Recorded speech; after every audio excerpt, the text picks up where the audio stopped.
people can never be trusted. They will not trust. That's what their brain tells them. So it is always, they will struggle with trust issues. So you find sometimes you are in a relationship, a marriage relationship or a romantic relationship with someone, and they are just telling you, hey, me, I don't trust men. Na unajiuliza, hey, but I'm a man. This lady doesn't trust men. How now? Maybe you need to explore, nini ili happen? Because maybe the men in their lives broke something, trust in them. And let me tell you, this is very deep. Children get traumatized. Let me just be a little bit vulnerable with you. When I was a child, and I think I keep saying that, I was born in a family of men who are unfaithful. My father was unfaithful to my mother. My brothers have been unfaithful to their wives, all of them. The wives may not know, but we know. You know, so, and all of them have kids out of wedlock. So, that is the environment where I grew up in. And I told myself, I made a covenant. I thought it is Luhya men who are not faithful. So I told myself, I will never get married to a Luhya man. Ata akikuja akiongea in tongues. This generation, never. So I decided. Are we together? And of course, as as I grew up, I knew it is because that is I was brought up in an environment, that's the environment I was brought up. I wasn't exposed. So I knew, because I saw even my cousins and everywhere around me, men were unfaithful. And so I didn't trust men. So when I got married, I didn't trust my husband either. So I kept knowing that he will cheat on me. And I kept telling him that it's not something I will stand, because I will walk away. Because I saw the women in my life. I saw my mother's tears every day. I saw my sisters-in-law, mwingine alikuwanga anashikia watu kisu, anafuatana na wasichana na visu, who were living in a sugar factory somewhere. So I didn't want that kind of thing. So I entered into marriage knowing that with that trauma kind of a startle response, ile ninangojea tu, me, I was waiting for that event. And I had prepared myself. It is to leave because I didn't want. So you see the traumas. So you see, it's not easy to get connected to my husband very much because I don't trust men. Okay? So I was always suspicious of him. And we are very opposite. For me, I connect more with men. So most of my very close friends are men. And he connects more with women. Most of his friends are women. Yeah, most of his very close friends are women. So,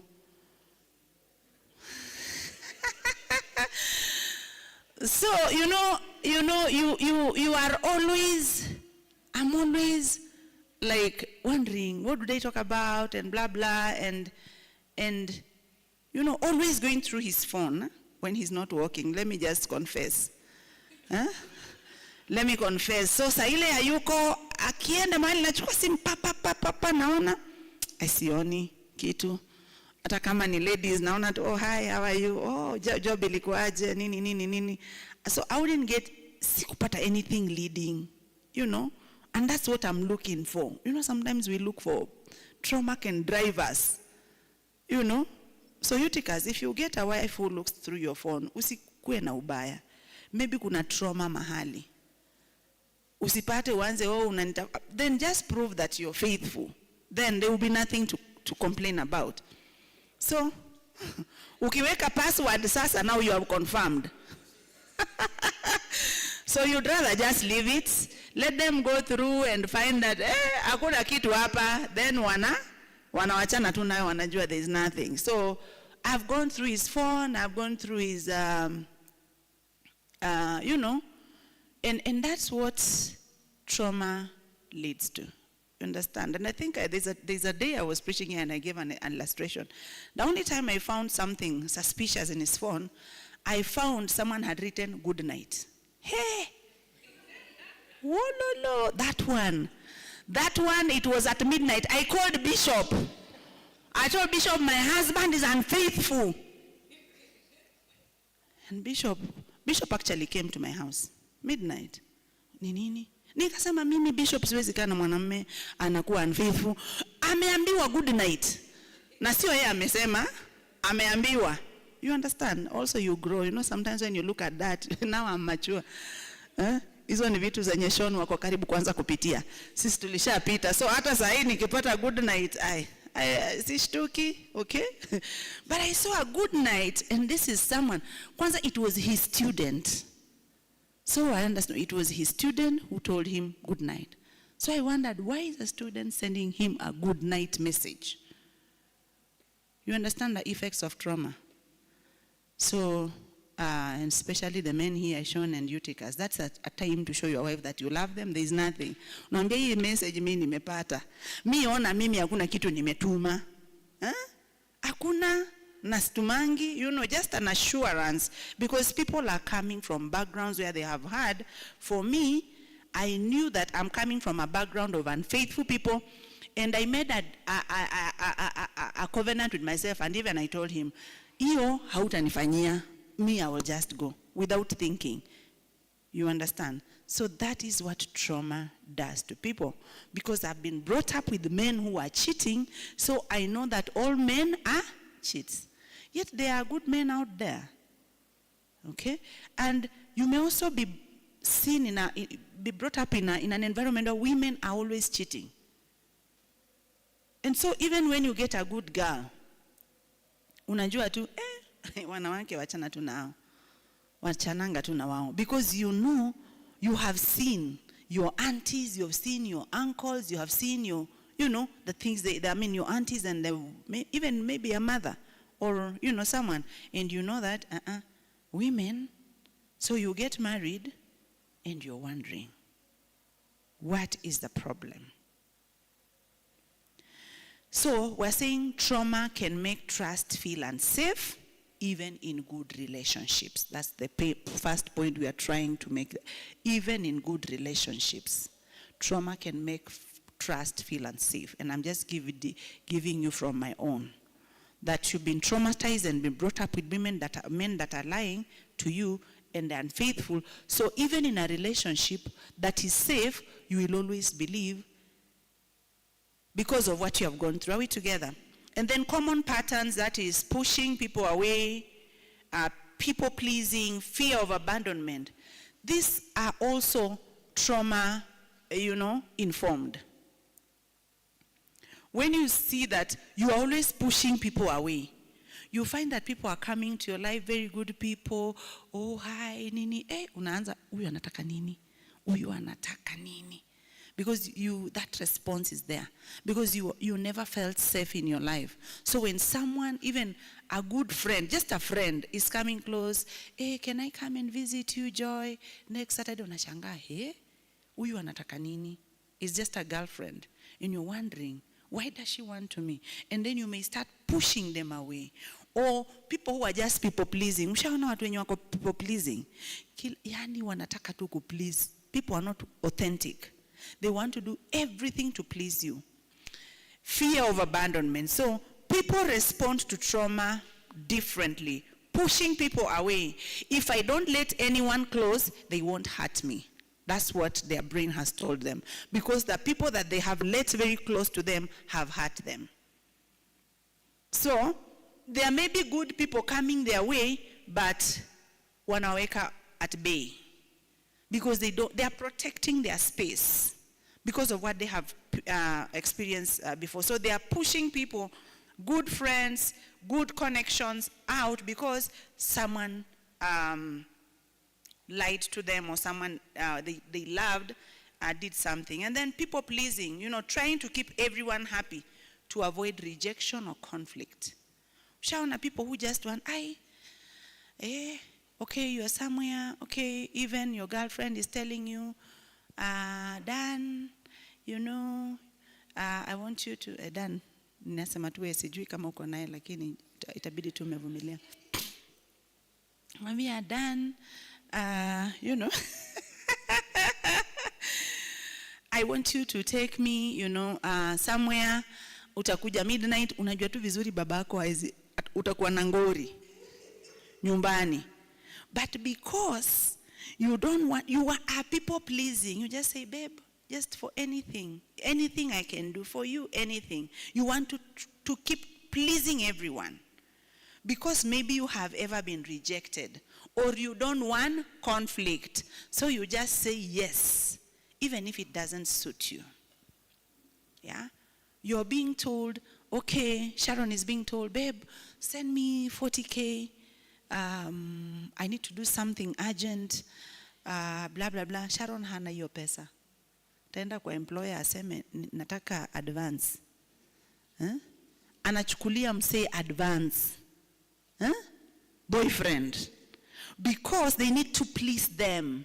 You know, because they don't want a conflict. Asema, okay, au kunichukulia advance, you know, ni vile unipendi, ni vile nini. So they don't want those things. It's because of some trauma, something, somewhere.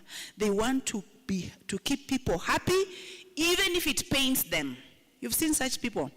Even if it's very disadvantageous to them. They will always do that to avoid conflict. And then there's fear of abandonment. Constantly worrying that loved ones will leave, leading to insecurity and clinginess. You've seen people who are clingy. They are always clinging on you because they fear wale ni wale watakangi kuachwa. Msee amekuambia maze mimi sikufeel. Hiki tuacha, it's not working. Tuachane. And you're like, babe, I can't do without you. I can't, you know, I must be here. Here? Kwani before you met this person, anakupea oxygen? So you find people who they are always, they constantly worrying that loved ones will leave, and they become very insecure, they become clingy. Okay, unaniwacha juu, nilikuona sijui na nani, na maybe mtu tu ameona, umanzi yenye mimi na yeye, hakuna vinye tunaweza endelea. Hakuna hajaona mwingine. Ni vile tu ama Charlie, mtu ameona tu umse, mimi na yeye, ni east and west. Na hana reason. It's just like, ameona we cannot, because there's something that they don't want. But you keep, I will be better. What do you want me to do better? And that's what we call in psychology codependency. You find people who are codependents. You know? You find women who are, maybe husbands are on alcoholics specifically. Wale wanakunywanga mpaka wanaanguka kwa mtaro. Utapata mwanamke ataenda atamchukua, aende, afanye nini. Maybe anakuja tena anamtuanga, anamtesa. Lakini mwanamke anakaa kwa hiyo ndoa. We call them codependents. It's like now your husband is your drug. Yeah, on other drugs, but no, now they are like your drugs. You cannot leave them because you are codependent on them. And maybe because of a trauma somewhere in life, and you don't want to be abandoned. Unaona akiniwacha ama nikiwacha, unaona sasa huyu nikimwacha, unajua anaweza kufa nikimwacha. Nini si akufe tu? Kama hataki anakuletea pressure pia wewe. You understand? So you become a codependent because of fear. You don't want to be abandoned, and you become insecure and clingy.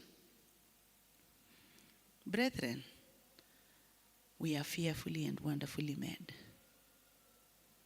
And you cannot cling on someone. People can't give you oxygen. It's only God who gives you oxygen. So, some of you young people who are in toxic relationships, don't cling to toxic relationships. Because let me tell you, people may never change. Okay? Sharon, you get a man who will slap you now. They have not married you. Even if they went on their knees and bought you a Mercedes, please run. Run for life. Because they will again do it. At first, they will apologize and apologize and apologize. But abusers will never stop abusing you. They won't stop abusing you. And you know, maisha, mwili haina spare parts. Ama kuna mshaona shop ya spare parts. Done. Ushaona huku, hata China ndo inaitwa China what? Huko ndio naonanga vitu mingi sana, but sijaona ya mwili. So, don't cling on someone. Don't cling on a woman, don't cling on a man, because you become turned into a codependent. Yet the person is living their full life, and you're struggling. So we are saying those are the common patterns of trauma in relationships. Pushing people away, people pleasing, fear of abandonment. You don't need to please people. You don't need to do anything. One of my mentors the other day, I was talking to someone and I was supposed to go somewhere, so I excused myself. I'd be, Aki, you know that day, no, I was actually stuck in a bank and we were with her, one of my mentor. And someone called and I can be, Aki, please just forgive me. I'm in a bank. I'm waiting. So akanipinch. Unajua anakuanga anatoka Ameru. So anakuanga mkali, ananipinch, ananiambia, what are you doing? She told me, Sarah, you don't need to give anyone excuse. Don't explain yourself to anyone. Why are you explaining yourself? Just tell them, I am running late. Hiyo ni tabia ya utoto. Ati nina run late, sijui nini. And I felt, honestly, I looked back, I told him, how you know you've helped me. I think I explained too much to people. I explained myself too much. Okay? I am not coming like I can tell my boss. I always, like my husband, he doesn't explain. Like, anaweza tu sema, I have for example, he's taking me to hospital, or he's taking a child to hospital or whatever, and he's late for work. He always just calls his boss and says, I have a family emergency. Namwambia, si umwambie unanipeleka hospital. Anasema, you don't. Why? Ama si umwambie unafanya nini. So that's what my friend was telling me. Why are you explaining yourself to people? Don't explain yourself. You just tell them, I'm holed up somewhere. Can we meet at another time? If it's not convenient, let's meet another day. So I think maybe there's like a trauma somewhere where I really need to explain myself, explain. So these are not personality flaws, pushing people away, people pleasing, and fear of abandonment. They are not personality flaws. They are protective strategies that developed after painful experiences. So you have to please people, you have to push people away, you have to fear abandonment. So you need to sit with yourself and ask yourself what happened. And then number 3, not every relationship is safe. Healthy boundaries protect your heart. The Bible tells us that above all else, guard your heart. For out of it springs what? Rivers of springs. Hebu niambie your scripture nasemaje? Above all else, when I was young, we used to sing that, Linda, linda moyo wako, kuliko vyote ulindavyo, kesha sana ukiomba, linda, linda moyo wako. Ingine ilikuwanga aje? Wasichana ulinda na wa mama ulinda wa baba ulinda wa mama, na jewe mtu wa Mungu, chunga moyo wako. You need to guard your heart. Healing does not mean trusting everyone. The Bible encourages wisdom alongside love. Healthy boundaries include saying no when necessary. Please don't feel bad to tell your girlfriend or your boyfriend or your, for us who are married, your husband or your spouse, don't feel to tell them no. No is also an answer. Yes. Okay.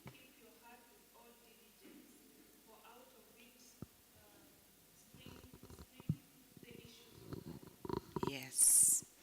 Out of it, you have to guard your heart diligently. So, saying no when necessary. Please don't be afraid to say no.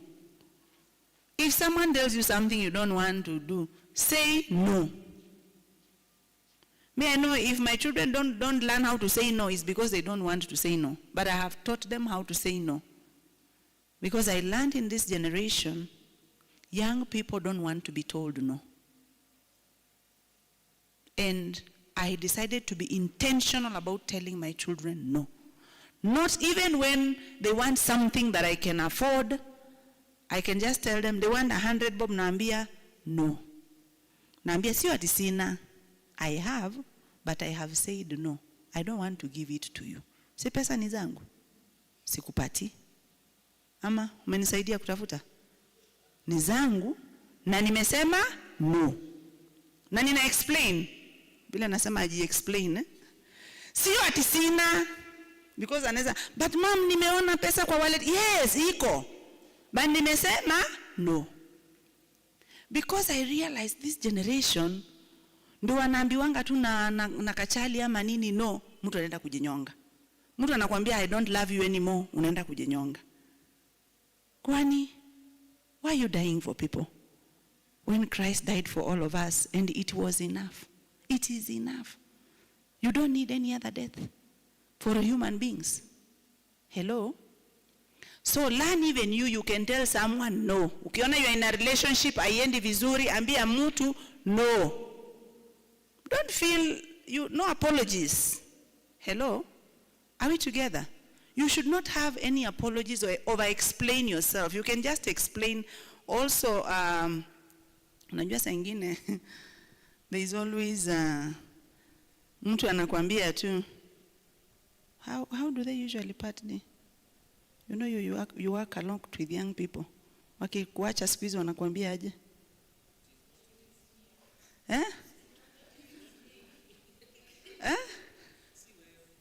Yeah, it's me. It's not about, you know.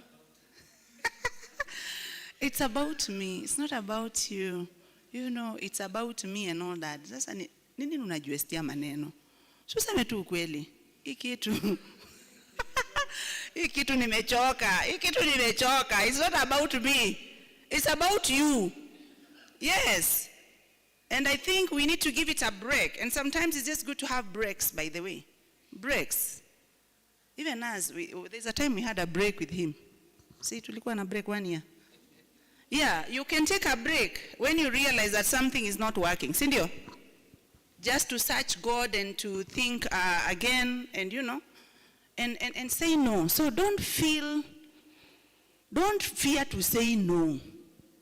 Sharon, umesikia? Don't fear to say no. Yes, Sean. Mm-hmm. Mm-hmm.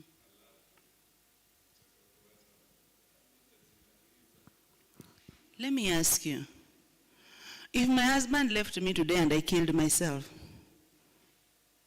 is it his problem?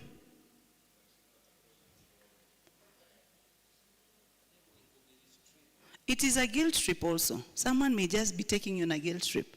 You know, manipulation. It's called manipulation.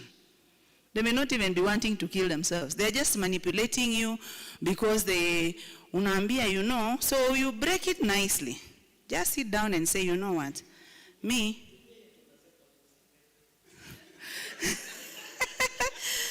You want to help a friend.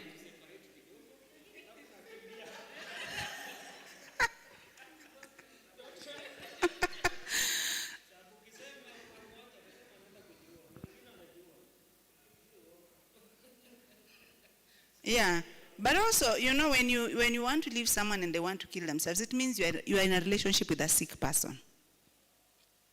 Unaelewa? You are in a relationship with a sick person. I don't think investment is really, someone who is whole, like now, if you leave me now, how much have we invested in 30 years of living together and 4 years before that? Nitalia, alafu nita move on. See, I will cry and move on. But I can't kill myself. You understand? I can't, every relationship, of course, it hurts, yeah? You can't just leave. Someone, even if you've been in a relationship for 6 months, you've invested your time there, you invested everything, isn't it? Utalia.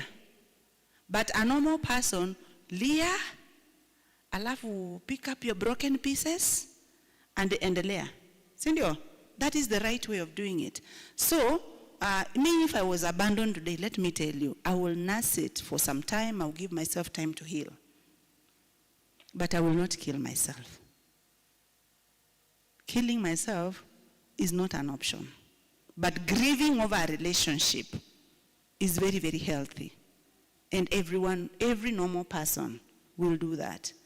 Muacha na muachwa. Both of them.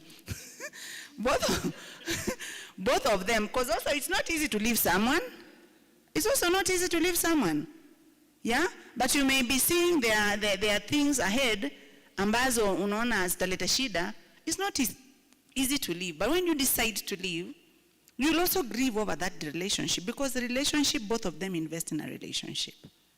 True or false? So,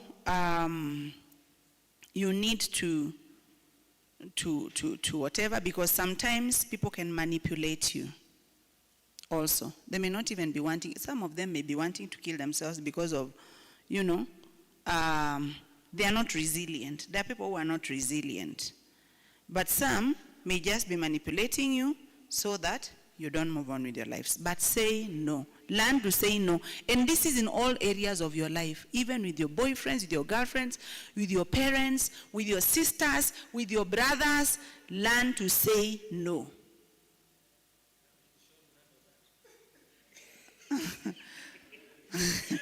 Wachana na Sean. Maybe that one you should throw to Sharon. Sharon is Sean's big. Sharon, can you defend your brother? Your brother is under attack. Your little brother. You're being told, how did you handle saying no? Have you said no to someone, or has someone said no to you? And how did you handle it? Okay. So limiting contact with people who repeatedly harm you. And by the way, the best way of saying no also, and especially to people who are clingy, is to keep your space. Avoid pole. Don't say no at once. Okay? Don't say no at once. Just start avoiding. Avoid until unajua mtu anaanza kusoma label, si ndio? You can avoid Sharon, stop meeting him. You always meet on Sundays after church. Say, today end a fellowship. Sema leo niko fellowship, sikuji. Next Sunday, tunaenda nyumbani in Bungoma. We are not coming. Trans Nzoia. We are going to Trans Nzoia. We are not coming. The next Sunday, si Bama ya Bishop anazikwa. Enda Matanga. Naenda Siaya for funeral. Create things that times muna meet. Family things. Leo, ambia mama yako, Mom nitume next Sunday. Sharon, go to your mother and say, Mom, can you send me somewhere on Sunday? Because your mom cannot be questioned. Mwambie nitume to anywhere you want to send me. Mwambie nimetumwa na mama sijui what, nimetumwa na mama 2 3. Oh, you are avoiding me. Create like that. Nia mjuangi kuacha mtu vizuri. Hivyo sasa anaanza, hautaki kuambia, you know what? I also have a life. My life is not just, I can't be just rotating around you. Pia unakuwa nyia watu hamna mistari. Amjui mmeokoka. Unaambia unajua ati we've not met for what? You know what? We can't keep meeting every time. I'm a busy person. Create busyness. Be busy. So ikikaa 1 month, oh, nini. By the way, utaona tu yeye ndiye atakuacha.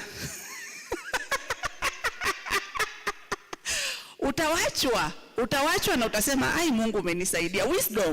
Wisdom for living. So look for things, kuja, tafuta kazi, tafuta mahali ya kwenda hizo siku mna meeting. Kama ni Sunday, ama Saturday, ama whatever, tafuta shughuli. Enda fellowship. Na uendi fellowship hapa South B penye atasema we can go together. Hapana, I'm going for a mission in Kakamega. Create missions, start going for missions, okay? Are we together, Sharon? Create missions, begin to go for missions, and that one will help instead of getting into trouble. Wow. So we are on, where is this thing? Sorry, that's the problem of being dependent. So, limiting contact with people who repeatedly harm you. People that harm you, please limit your contact. Okay? Limit.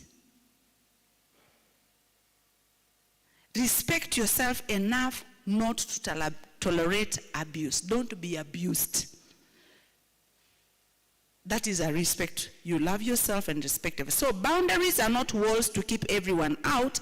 They are gates that help us decide who can enter safely. Hello? And you know, with Africans, you don't know boundaries. They are gates that help us decide who can enter safely. And then number 4, God designed us for connection. Isolation was never his plan. Yes, from the beginning God said, it is not good for man to be alone. That is in Genesis 2:18.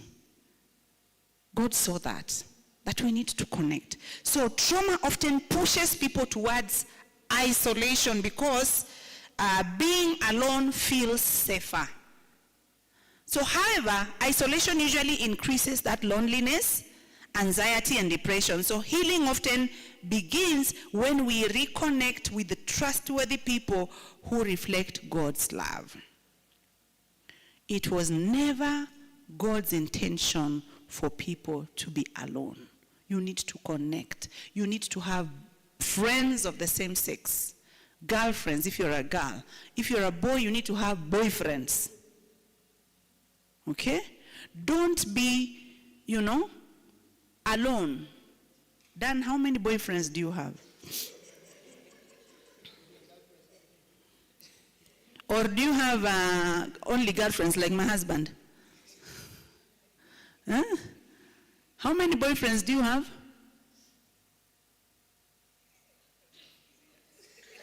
Ni wengi sana ama unafikiria hata hakuna, unajaribu kuplace? Huh? Yeah, ni boys na ni friends, man friends. Unaona, man friends. Do you have man friends? Huh? Wangapi?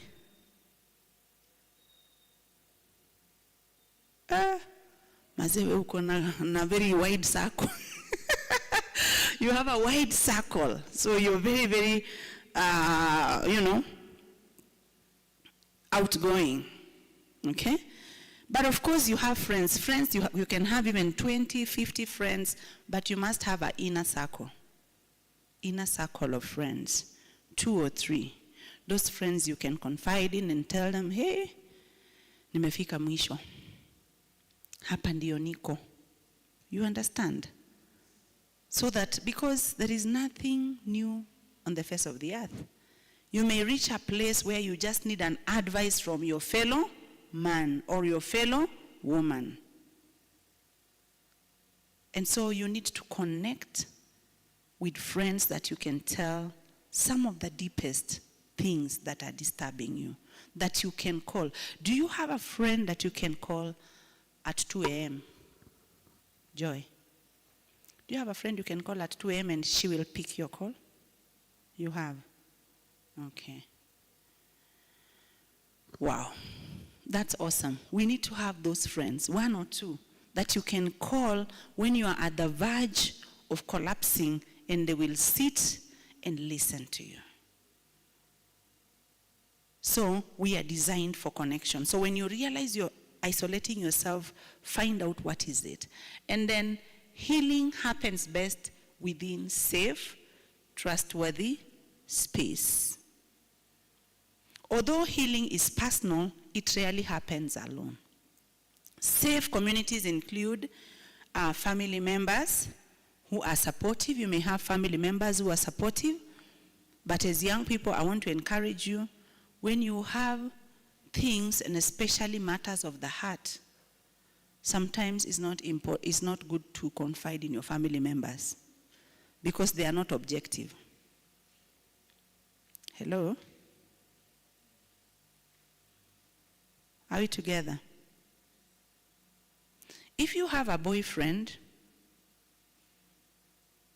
and your father doesn't like the boyfriend, and then you are having problems, and this may be a good man, okay?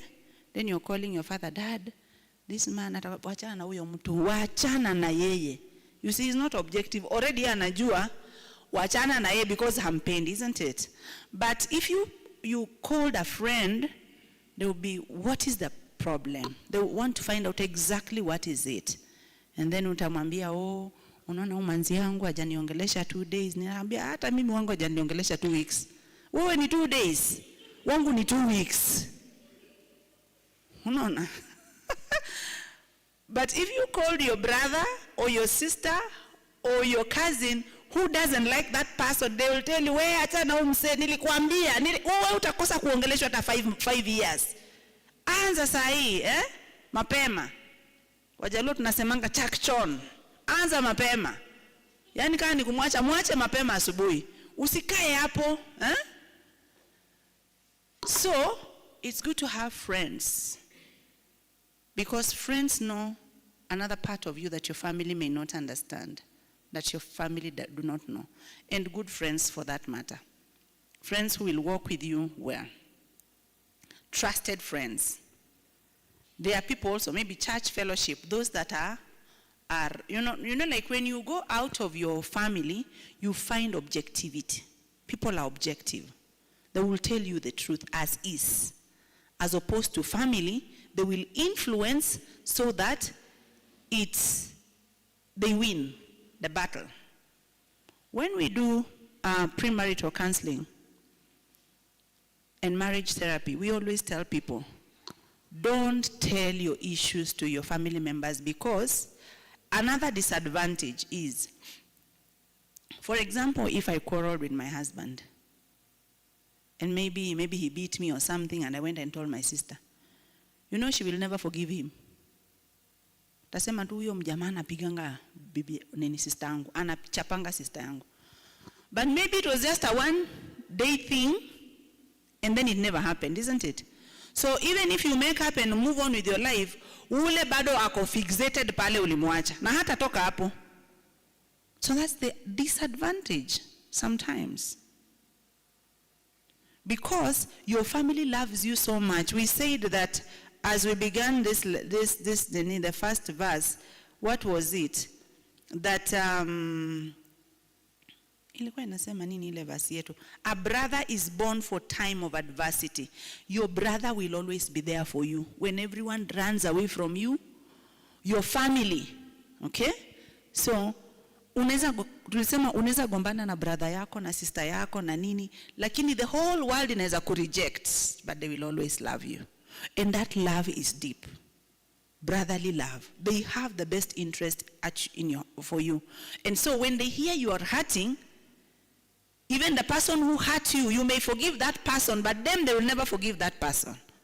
They are like, that one, Ali hurt my brother, that one, Ali, after 20, 30 years down the line, they'll say, you hurt them, even though you forget it yourself. Talk to mentors. You are saying safe communities include trusted family members who are supportive, trusted family, friends, church fellowship, mentors, counselors, or therapists. So healthy relationships provide acceptance, encouragement, and accountability and hope. Let's move to maybe the very final slide as we conclude. Is it really the final one? No. So, biblical example, the Samaritan woman. The Samaritan woman had experienced multiple broken relationships. We know about her. And was living with shame. See, you know about that Samaritan woman? Because of her past, she came to draw, alone. Alikuwa anakuja kwa well at noon because she had had so many husbands, watu walikuwa wampendi. So she was keeping to herself.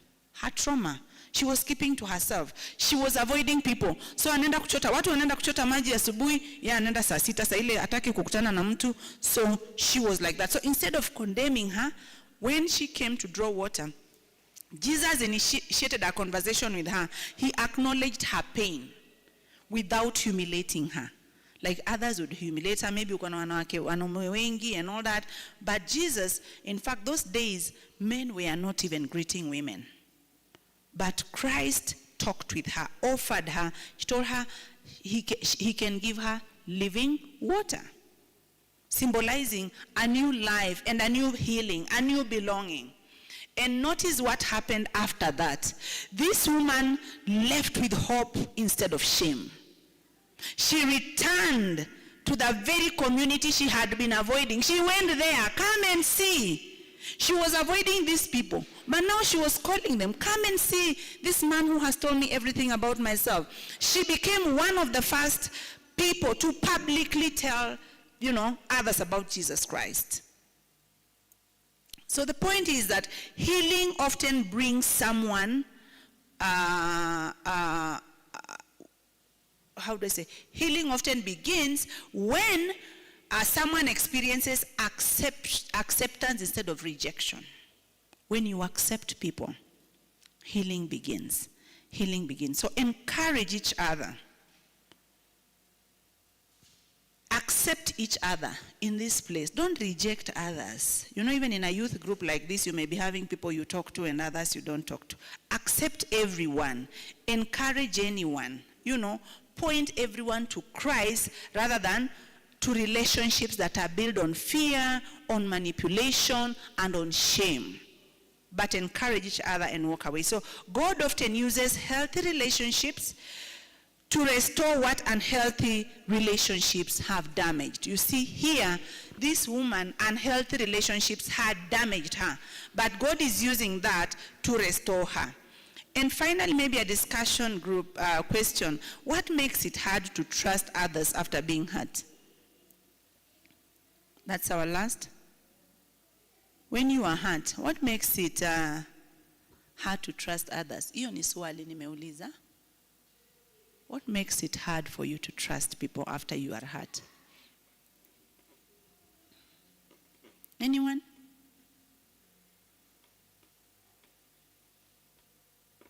Yes, Sharon.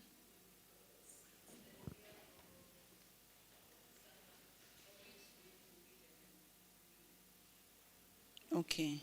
When someone has hurt you, you may think that when you trust them, they will also do it again. So the fear of a repeat of the similar thing, will make you not to trust people. Another one?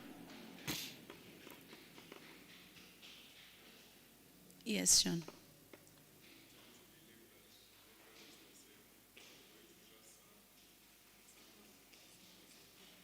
Pardon?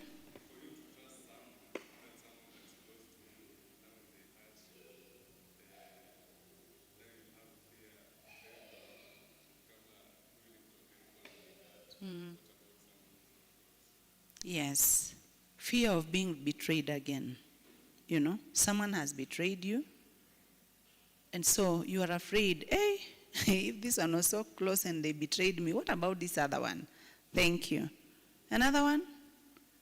We talked about broken promises, isn't it? As parents, we break promises. Even to you people, you break each other's, you tell people you'll do this and then you don't do it. It's a broken promise. Bullying,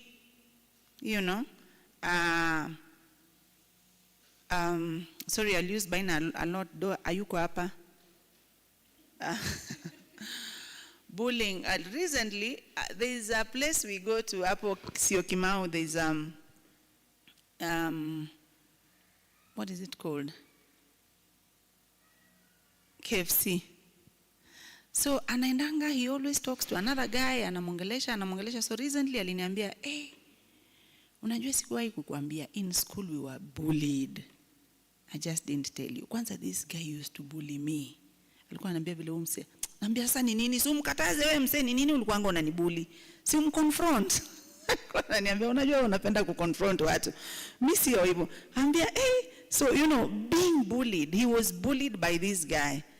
And I think that's when he started seeing this person here and all that, and he remembered how this was an older person in higher classes, and was bullying them. So sometimes we are saying when you have been bullied, you may not trust people, isn't it?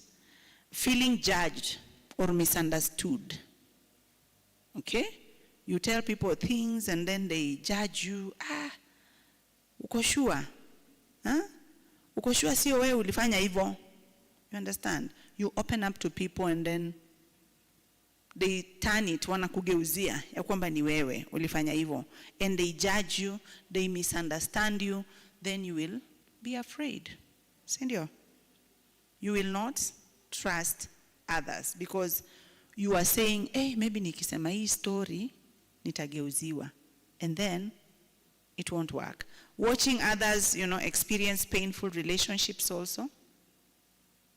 Then you can't trust.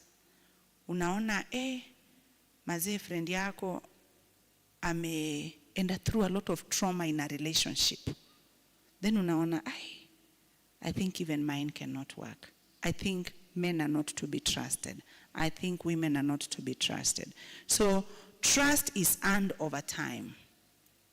Consistently, honestly, and respectfully. So when someone breaks that just in a twinkling of an eye like that, then it becomes very, very hard. So how do you know when a relationship is safe? A healthy relationship is one where you are respected. Hello? In a healthy relationship, you are respected. Your boundaries are honored. Okay? We will, hapa ndio tutafika na hii relationship, and people don't argue. They honor it.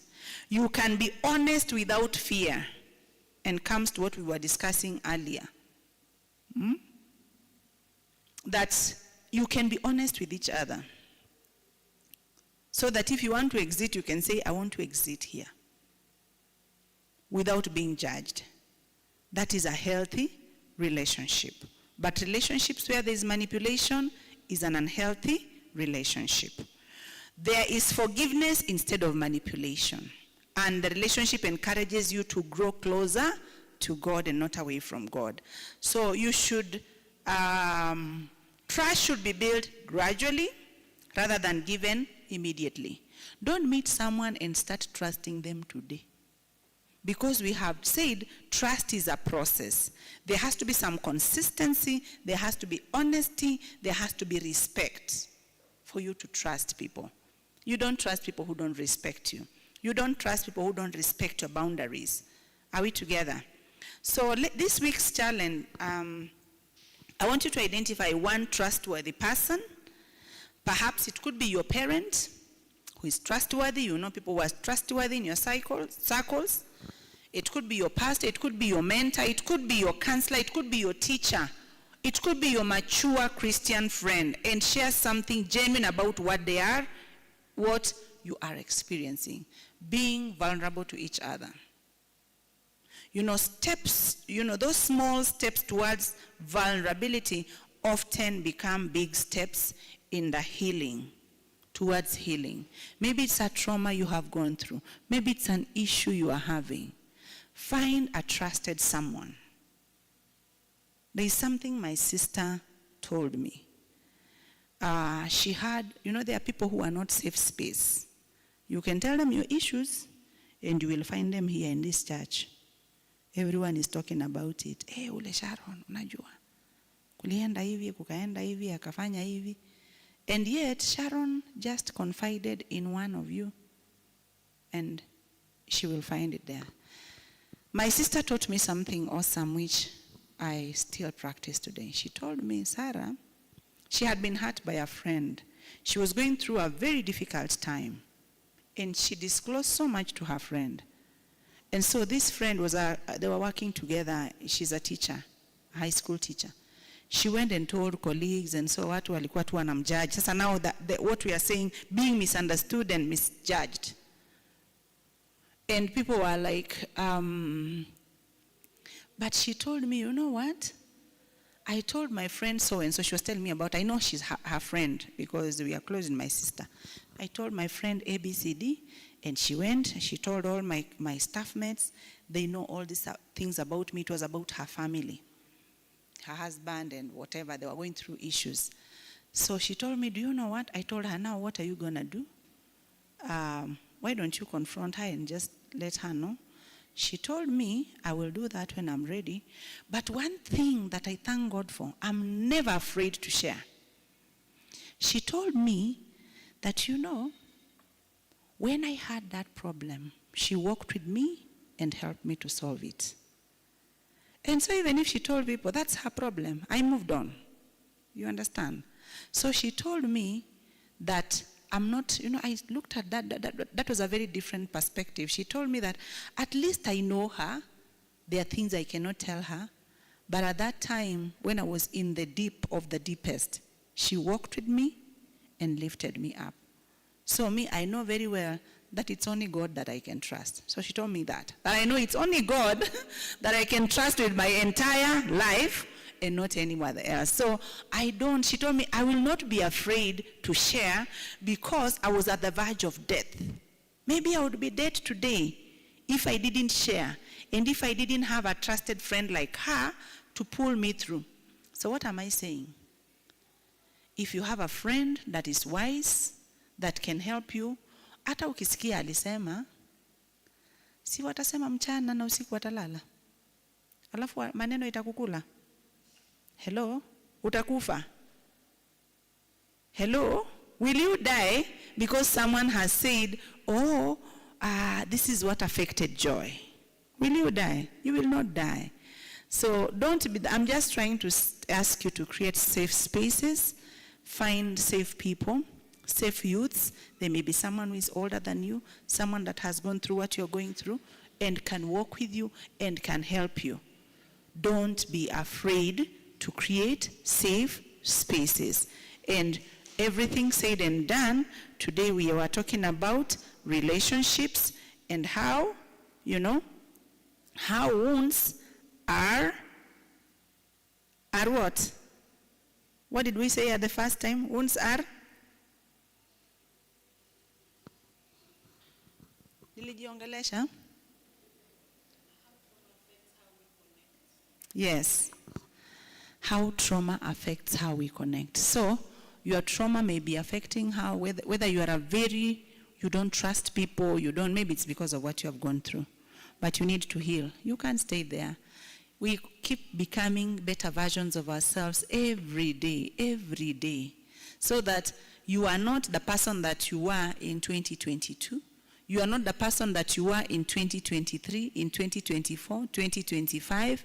Here is 2026. You are still the person that you were last year. Become a better person. That's what I would want to encourage you today. And see how you relate. If your relationship patterns are not healthy, please change. You cannot be, people cannot keep speaking about you, change, 2 years, 3 years, you have not changed. People give up on you.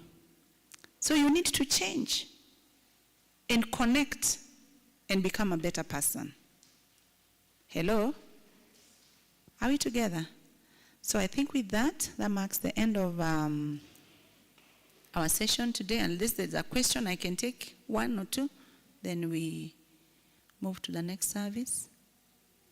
Swali? Yes. Your name, please. Your? Regan. Okay.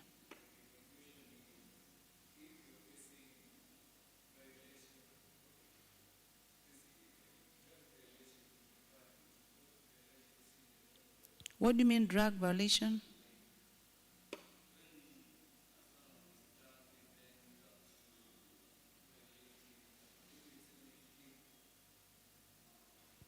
Violation instead of beating you. It depends on how old you are also. It depends on the age. For example, Kisha here, Kisha, if your mother maltreats you, you can report her. You understand? You can report her because you are a child, you need to be protected, isn't it? You need protection. But when we come to Joy, I know I'm talking about you because I know you are 18 and above. And Kisha is below, Kisha is underage. So when it comes to someone like Joy, and you know I'm talking like a parent of grown-ups now who don't live with me. So, for example, it depends. Joy, why would your mother beat you or your father? At this age? Sema tu, why? Sema uchapwi, maybe, lakini, why? Why would your mother beat you? Maybe unafaa kuingia kwa nyumba saa 11, si ndio? Ama saa wewe una curfew yako ni ya saa ngapi? What time is your curfew? Ama wewe una curfew? Ndio sababu uchapwi. Unaona huyu ana wacha tutafute mtu wako na curfew bwana. Dan, do you have remind me your name? Brian.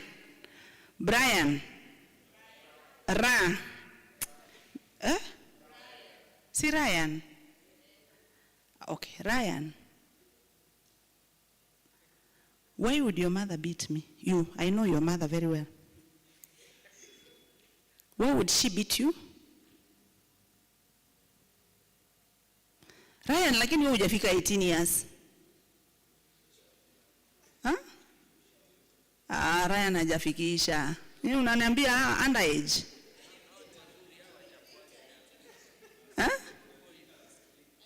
Alipita last week. Oh, you turned 18 last week, okay. Ryan, why would your mother beat you now or your father? I know your father, I know your mother.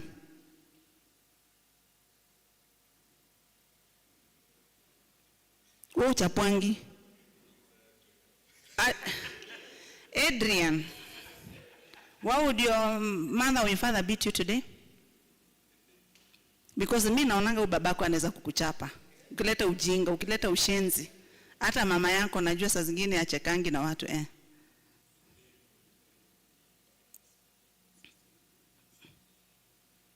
Something in a boy, ndio?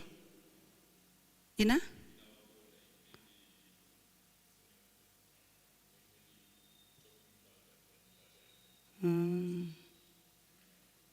Yeah, akikwambia Ryan. Adrian, akikwambia Adrian. Osha vyombo, si ndio? Umeziwacha singi zimelala kesho. Amuke aoshe na nenda kazi, si ndio? Tena jioni, Adrian, osha vyombo. Si the third or fourth day atakuokotea slap. Si ndio? And what can you do? Utadu? Si uko over 18.